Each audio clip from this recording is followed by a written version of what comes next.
Okay, today we are going to talk about inverse trig functions. Okay, now we will talk about their graphs, but we are not graphing them. What we are going to do today is evaluate inverse trig functions. Okay, so first let's talk about this. Okay, y equals the sine of x. Okay. For inverse functions, remember we switch x and y and then solve for y. So the inverse for y equals sine of x is y equals sine inverse of x. Do you remember that notation? I think you've seen it before. You've at least seen it on your calculator, right? Okay, so we're going to go through inverse sine, inverse cosine, and inverse tangent. We're going to talk about the graphs and their relationships to their inverses, okay? We'll talk about how to evaluate them, and then we'll go through a slew of examples, okay? Yes? Is your board black because that's like the inverse of your normal white? I'm going to go ahead and say yes. Okay, I'm going to close these blinds. Okay, so let's think about this.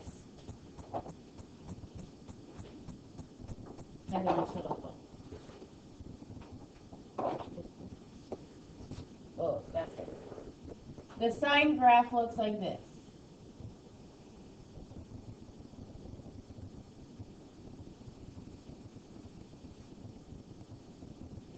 Okay. Does this class B vertical line test? Yes. Does this pass the horizontal line test? No. What does the horizontal line test tell us? If it's inverse in the function. Okay, so this doesn't pass the horizontal line test. What happens if we try to draw the inverse of this function? We get this. Obviously not a function, okay?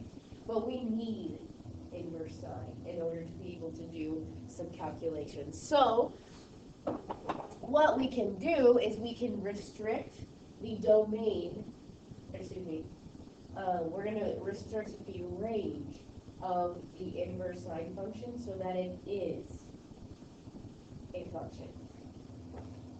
So if we take values from negative pi over 2 to positive pi over 2, that red curve that I just drew, is that a function? Yes. Okay, so this is what you need to write down. Okay? Inverse sine can be written two different ways. You're used to seeing sine inverse of x, but you can also write arc sine of x.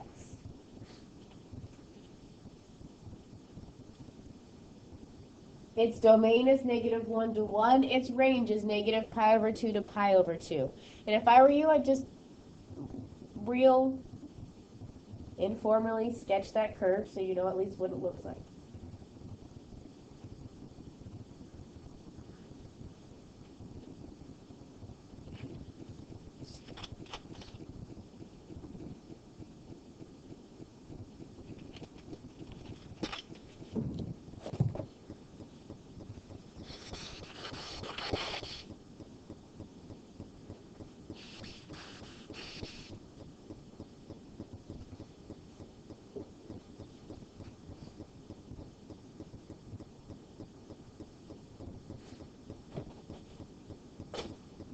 Okay, so let's think about a couple things here.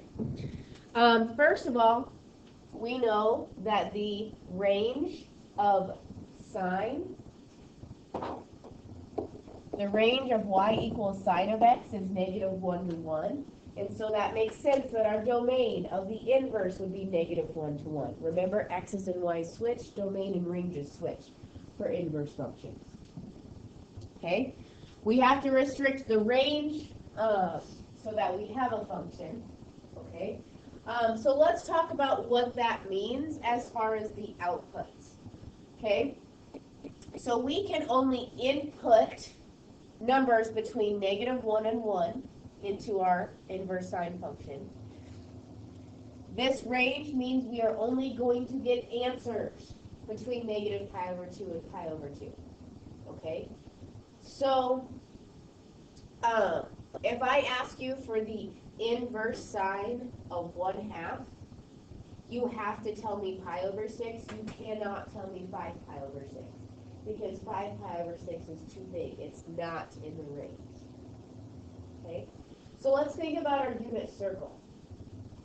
If we're talking about values between -pi/2 and pi/2, what quadrants do those come from?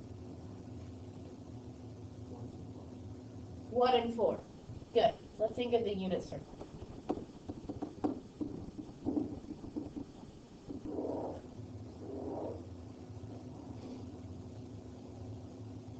Okay. Here's pi/2. Here's 0.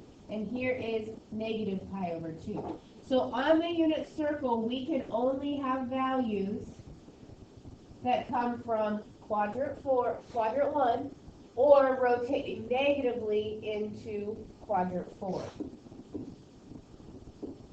Okay? What do I mean by that? Okay?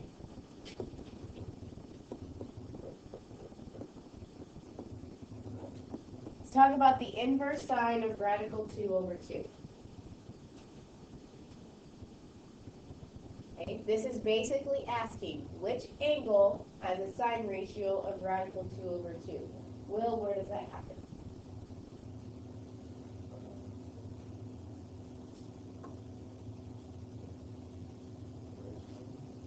Yeah, what angle?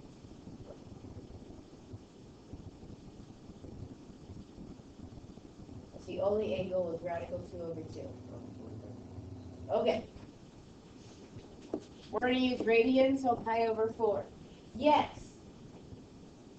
The sine of 3pi/4 is also radical 2/2, but that is not in the range. That's all the way over here in the second quadrant. We can only pick one angle in the first quadrant.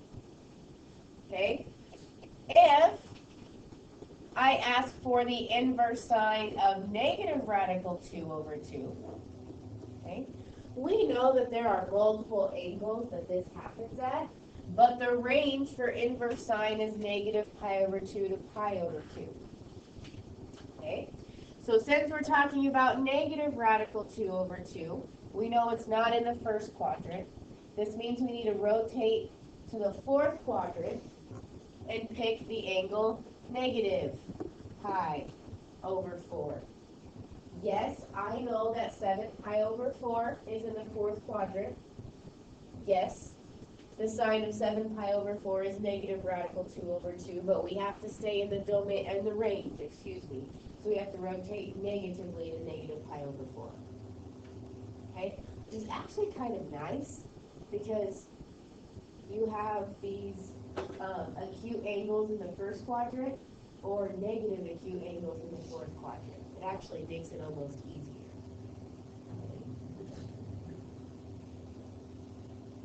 Okay. Questions about inverse sine?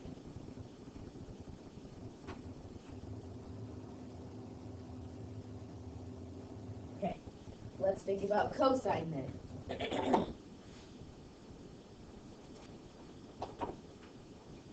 All right, I am going to draw the graph for y equals cosine of x, and you don't have to draw this with me. This is more like a visual, okay? I mean, you can if you want to. All right, cosine of x, we know, looks like,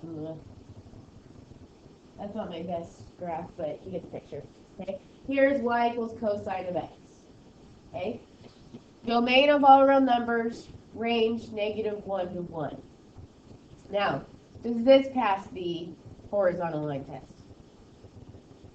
It doesn't, which means when we draw the inverse,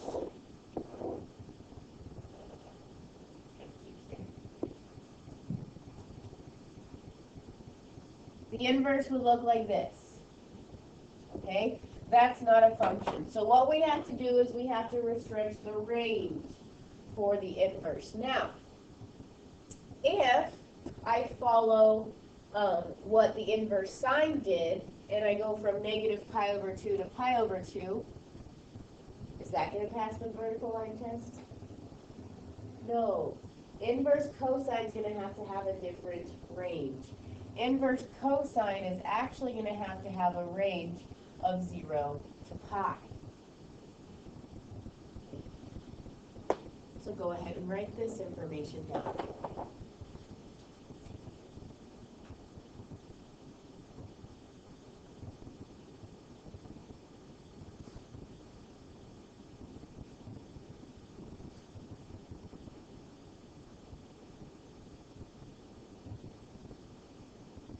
So arc cosine or inverse cosine, both notations mean the same thing.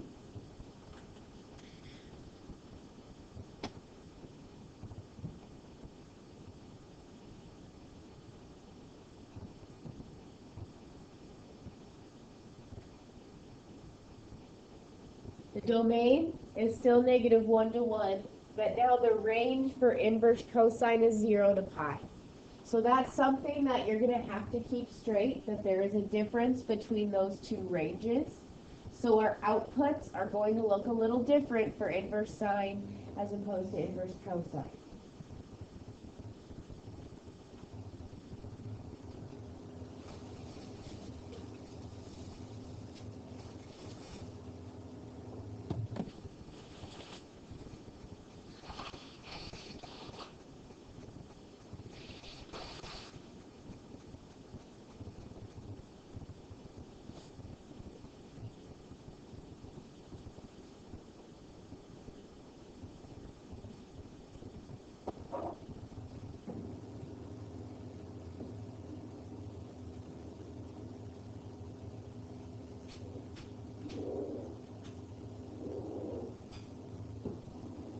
If we think about the unit circle as far as our outputs are concerned, if our range for cosine is 0 to pi, that means our answers for any inverse cosine problem need to come between 0 and pi.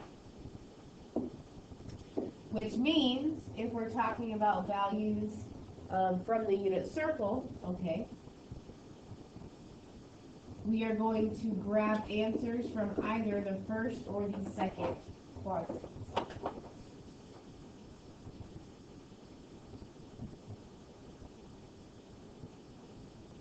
I'm going to do the same two examples we did on the previous slide, but now with cosine. The inverse cosine of radical 2 over 2 would be pi over 4. That is an angle between 0 and pi that has a cosine ratio of radical 2 over 2. Yes, 7 pi over 4 also has that ratio, but it's not in the range, so we can't have it as an answer. If we want to talk about the inverse cosine of negative radical 2 over 2, okay, we need to have an angle with a cosine ratio of negative radical 2 over 2. So to answer that, we would write 3 pi over 4. That is an angle between 0 and pi that has the ratio of negative radical 2 over 2 for cosine. If we have a positive ratio, we have to stick to a first quadrant angle. If we have a negative ratio, we need to look in the second quadrant for an angle. Okay? And those are our limitations.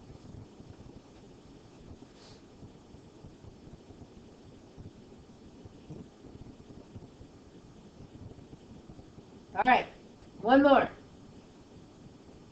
Inverse tangent. That'll probably take us to lunch. Okay. All right, so our inverse tangent function. gonna have to kind of squeeze this in here.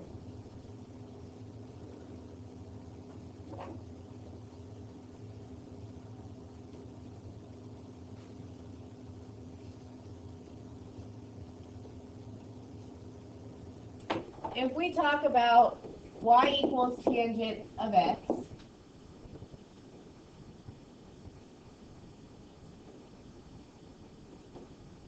we know it looks like this. Okay? Does this pass the horizontal line test? No.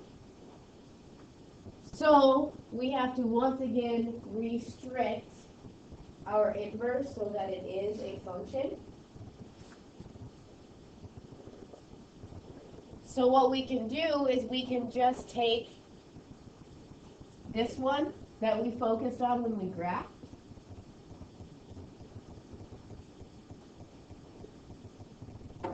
And if we just grab one of those squigglies, snakes, whatever informal word you want to describe that, that would be a function. Okay? So here's our information for inverse tangent or arctangent. Here's the graph. And there's the domain and range. I'll let you write it down and then we'll talk.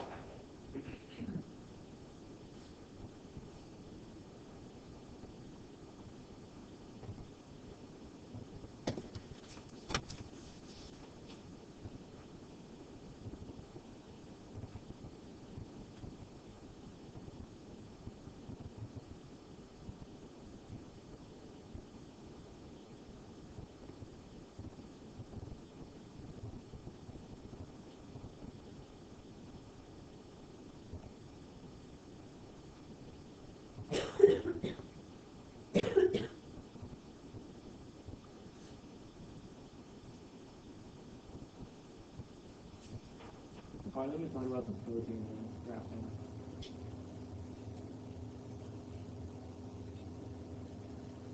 Because I didn't feel that we had time to really push it into one of those things. Is that okay? Yes.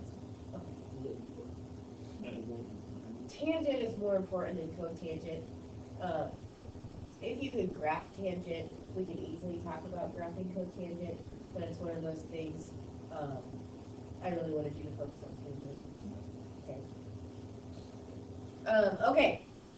So the range of any tangent function is all real numbers, which makes sense why the domain of our inverse tangent is all real numbers. Okay.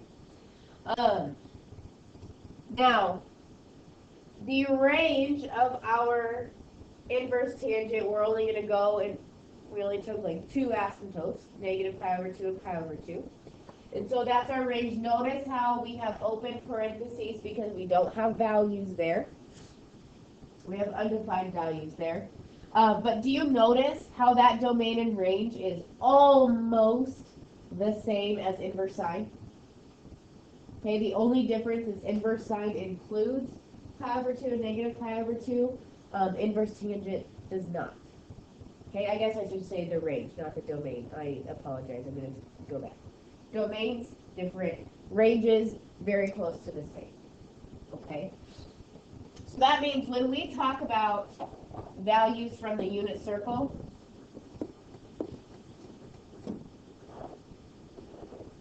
we're going to have the same process, okay, for our inverse tangent as we did for our inverse sine. So our range for inverse tangent is negative pi over 2 to pi over 2. So once again, we are going to grab our unit circle values, and any values, but when we're doing this without a calculator, we're thinking of the unit circle, okay? From quadrants 4 and quadrants 1.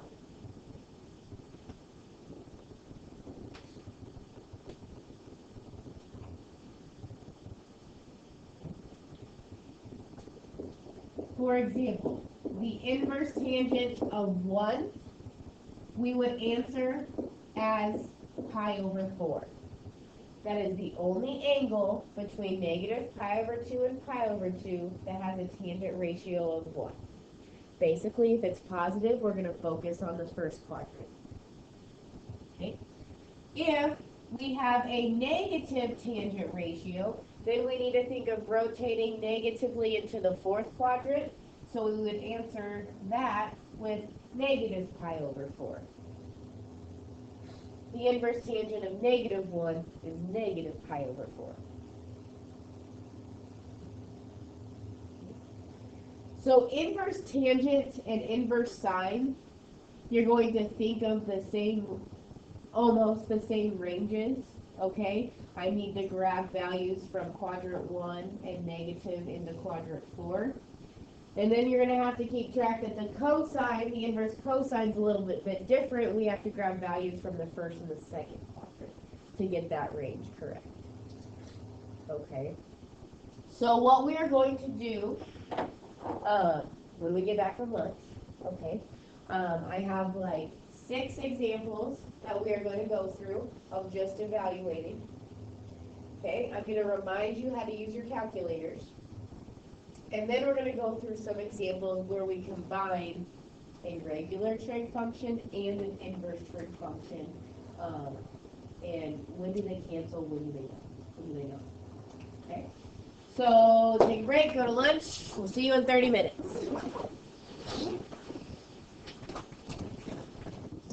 Okay, so let's do some examples.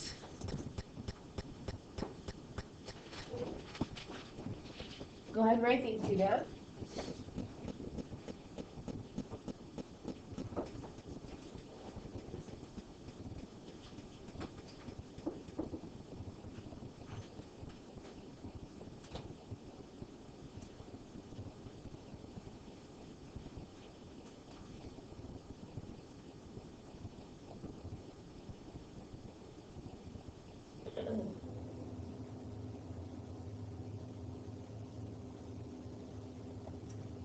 Okay, so the inverse sine of negative 1/2.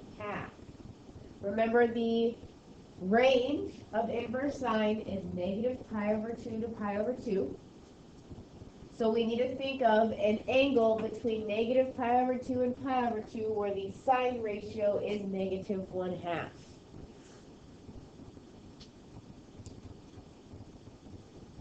I think maybe pi over 6.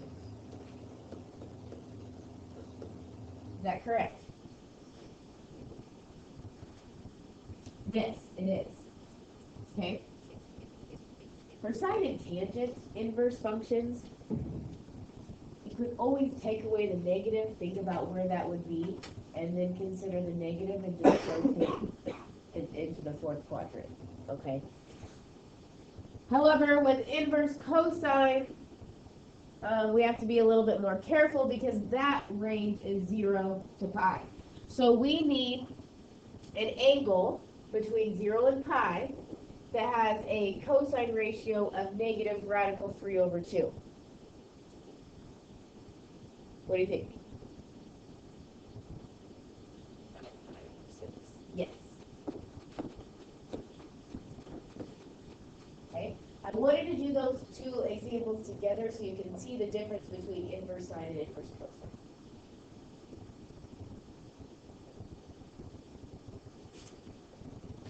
How about the inverse sine of 2?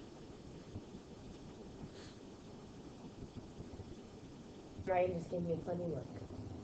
The inverse sine of 2. Huh. Huh.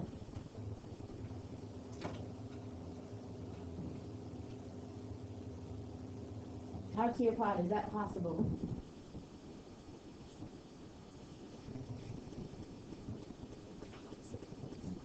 And why or why not?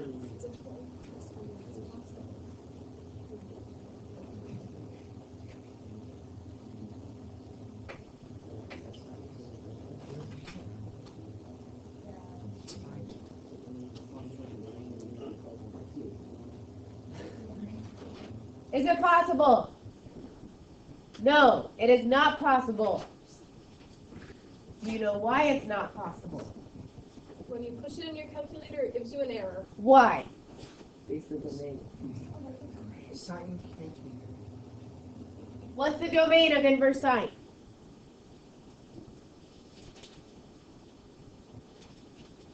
Negative 1 to 1. -1 to 1. The domain of inverse sine is -1 to 1. 2 is not in the domain.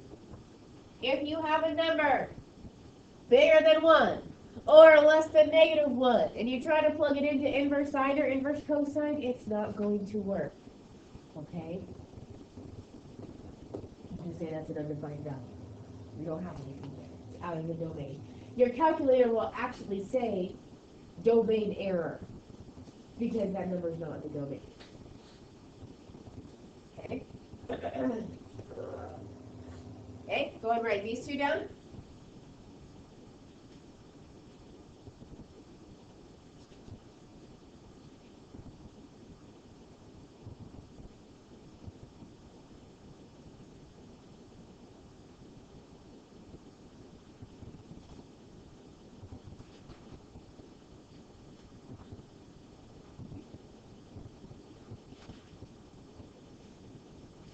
Okay.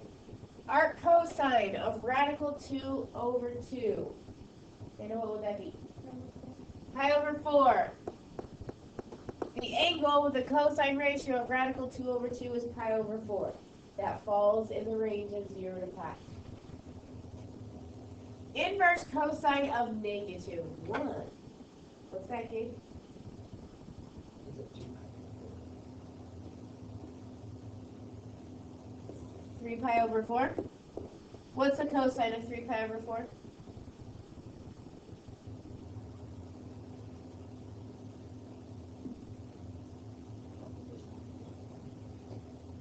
What is it?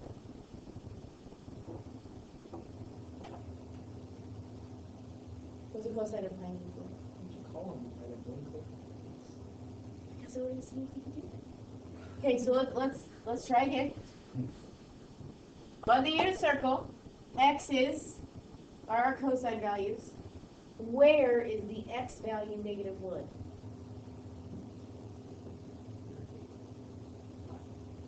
There it is. Alright. See, you figured it out. Okay, and Taylor had it too. He said it. Okay. Okay, last one. Let's see if you can do it. Inverse tangent of radical 3. Making you think backwards today.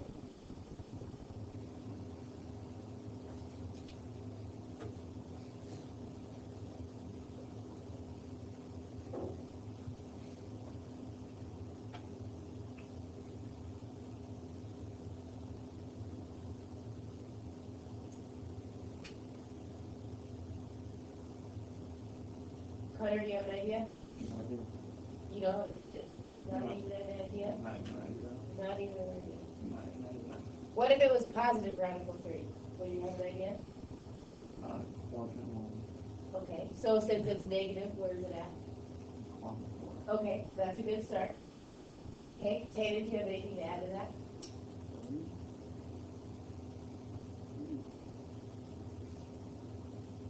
Do you know what? Not at the moment. Not at the moment. We need a tangent ratio of radical 3. So y divided by x, we need to have radical 3, and then we'll worry about the negative.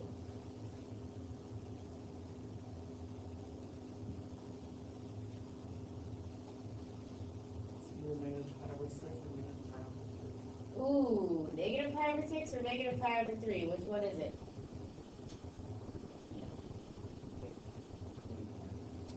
Negative pi over 3. There we go. We got it. Eventually you'll do enough of these that you'll remember. Okay? Okay, let's take a mental break and get out our calculators.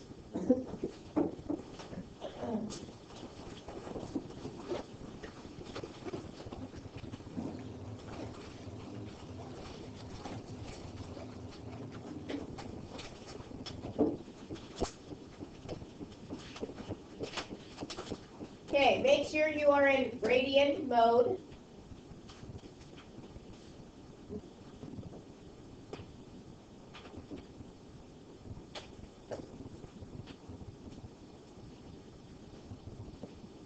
Okay, so remember arc sine, arc cosine, arc tangent means the same as inverse sine, inverse cosine, inverse tangent. So making sure you are in radian mode, I want the arc tangent of negative 8.45. So inverse tangent of negative 8.45.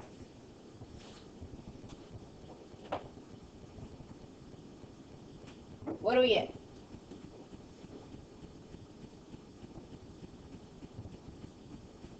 Melanie, what'd you get? Negative 1.453. Good. Is everyone else getting that? Inverse tangent of negative 8.45.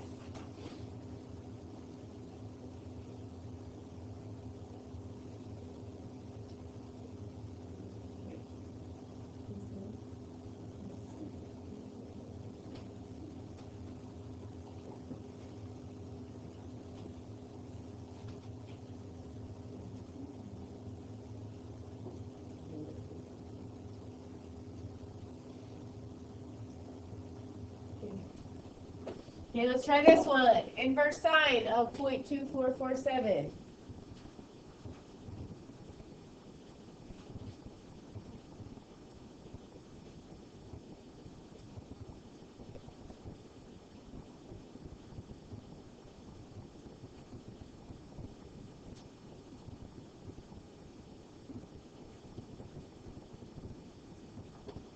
What do we get, Sydney? Good. Arc cosine of 2. We already talked about this one. What I want you to do is type in the inverse cosine of 2 so you know what happens in your calculator when there's a domain error.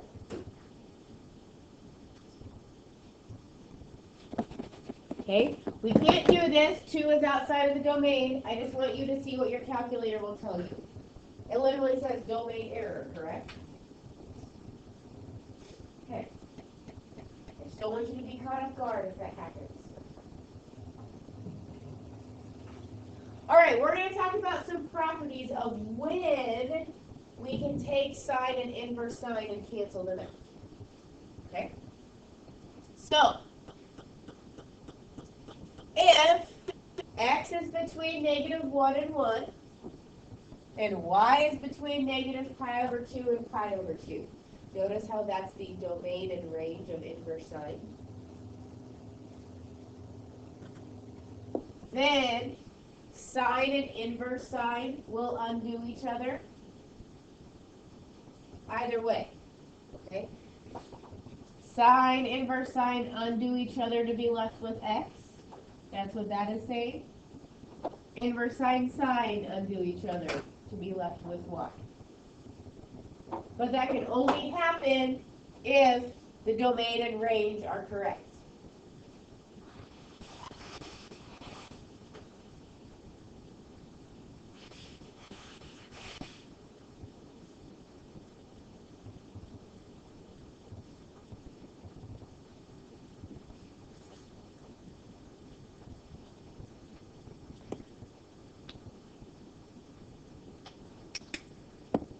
Okay, we're going to talk about the same thing for cosine and inverse cosine.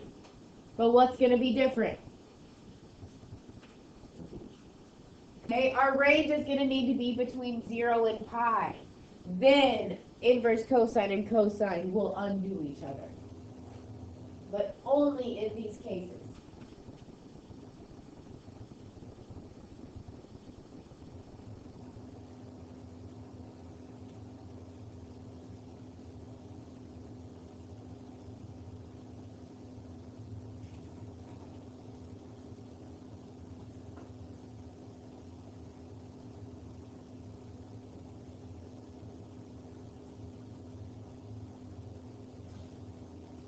And then we have the same rule for tangent.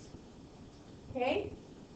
Except it doesn't matter what x is, because inverse tangent has a domain of all real numbers, and then we'll go back to y being between negative pi over 2 and pi over 2.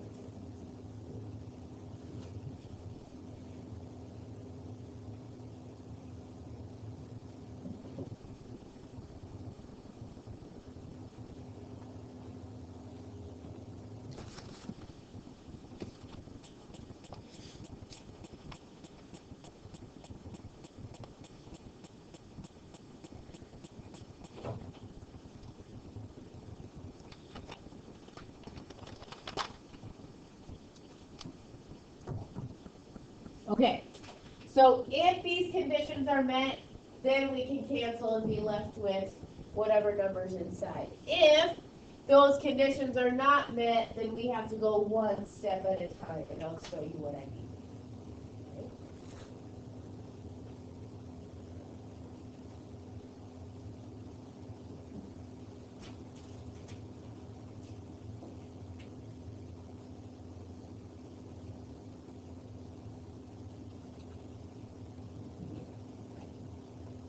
So I write that one down.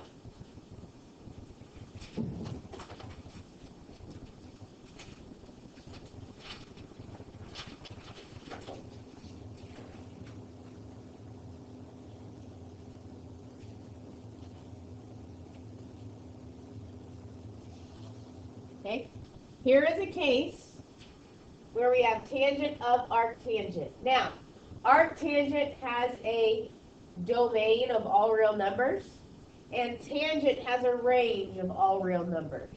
So since this -5 is in that all real numbers, these cancel out to be -5.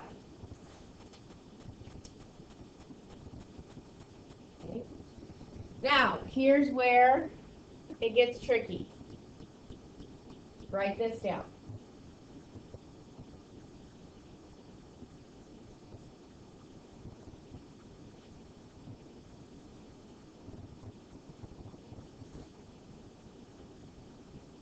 It is very tempting to just cross these out and say, ooh, we're left with 5 pi over 3.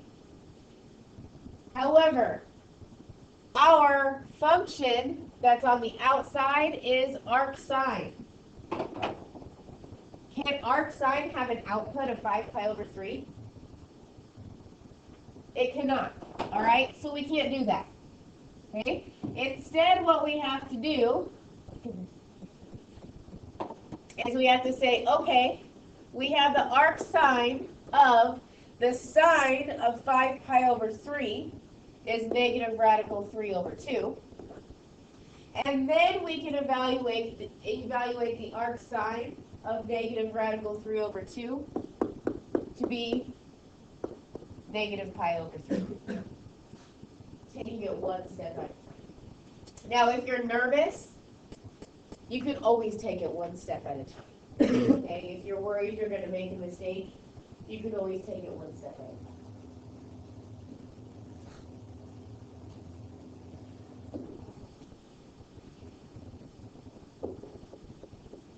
Here's another one.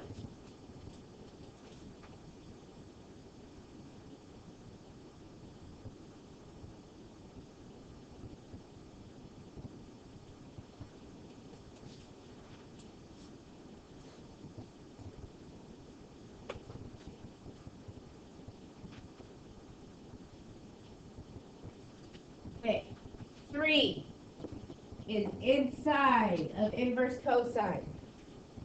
Is that okay?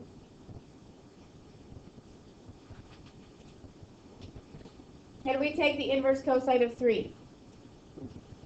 We cannot. This is not in the domain. Okay, so that one cannot be evaluated.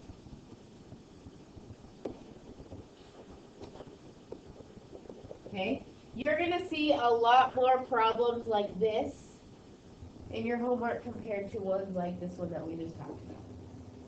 Okay. All right. I'm going to go ahead and skip down to this one. This is the last example that we're going to do. Here's an example where we are going to need to draw a picture. First of all, notice how we have cosine of arcsine. Okay, we know those can't even cancel. So we have to go one step at a time, inside and outside. Okay? But 3/5, that's not a special value. So we're going to have to draw a picture. Okay? So let's start with arcsine. We know that arcsine has a range of negative pi over 2 to pi over 2. And this arcsine has a negative ratio. Where's the only place we can draw this triangle? Fourth quadrant.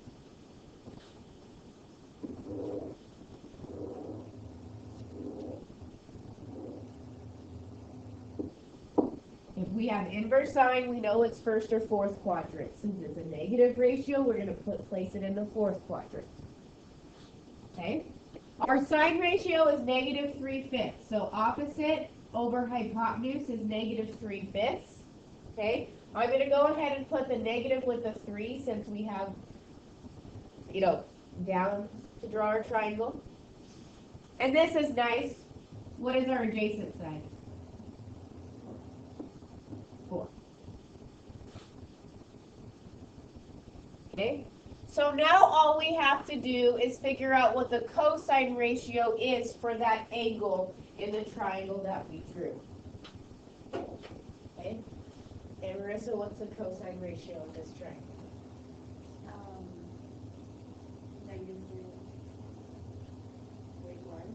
What's the cosine ratio of this angle? 4. Good.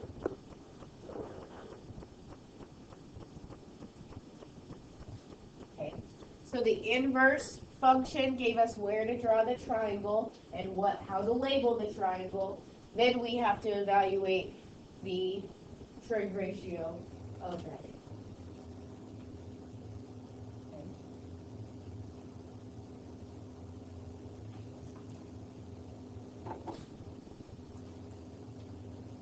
Questions?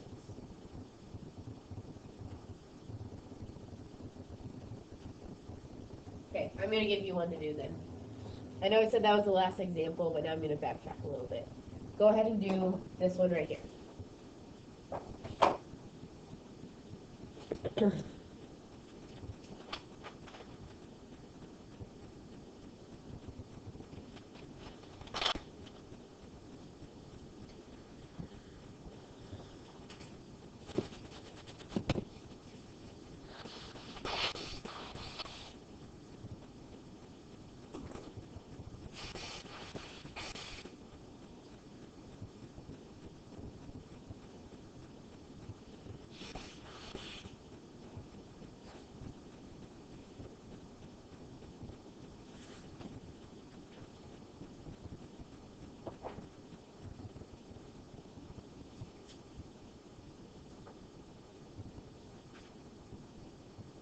For this one, you have to draw a triangle.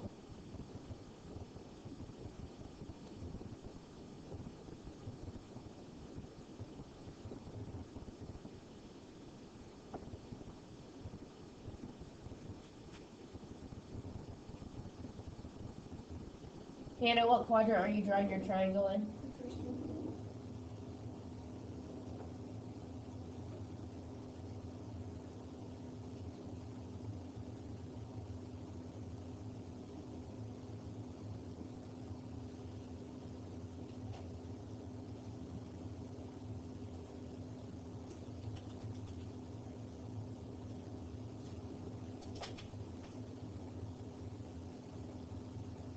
Does your triangle look like mine?